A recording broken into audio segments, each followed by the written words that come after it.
Let me ask you something real. When was the last time you did not say something about your faith when you felt like you should? Not because you did not believe, but because it was uncomfortable. School, work, online. Yeah, we've all been there. See, we think denying God looks like saying, I don't believe. But most of the time, we don't deny Him with our words. We deny Him with our silence. And silence is sneaky because it feels safe.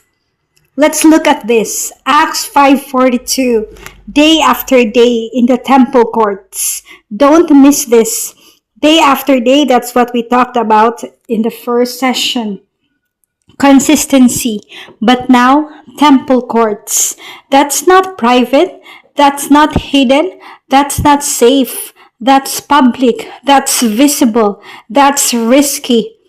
These were not quiet corners. This was the center of attention.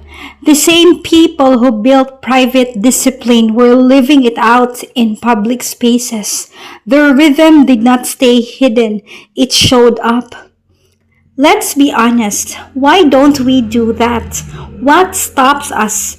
Because it's not that we don't believe, it's that something holds us back. Maybe it's this fear of judgment. What will they think? Fear of losing people. What if they leave? Fear of being labeled too religious or too much or too intense.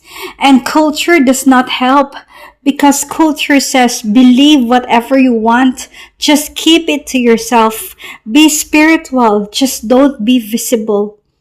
There are three pressures we deal with every day. Social pressure, fit in, don't stand out. Number two, internal fear. What if I mess this up? Number three, cultural resistance. Truth is fine until it challenges something. And here is the dangerous part. Silence feels safe, but it slowly erases your influence. Because if nobody knows what you stand for, then what are you actually standing on? Now let's fix something.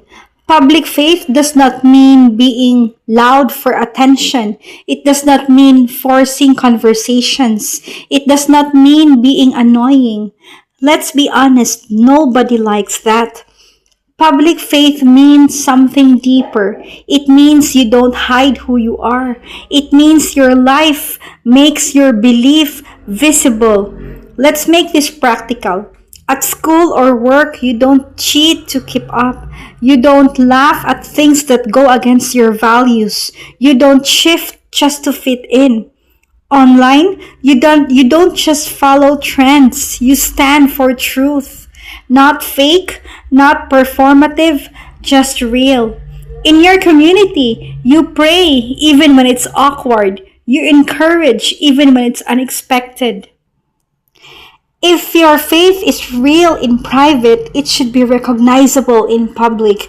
And if people are shocked to find out you believe, that should make you think. I need you to hear this. A quiet church creates a silent generation. If nobody speaks, truth disappears. If nobody shows it, faith becomes invisible. The next generation grows up without seeing it. If believers whisper, the world stays loud. So here is the challenge. Not 10 things, not a big speech, just one. One place where you have been silent that you won't be anymore.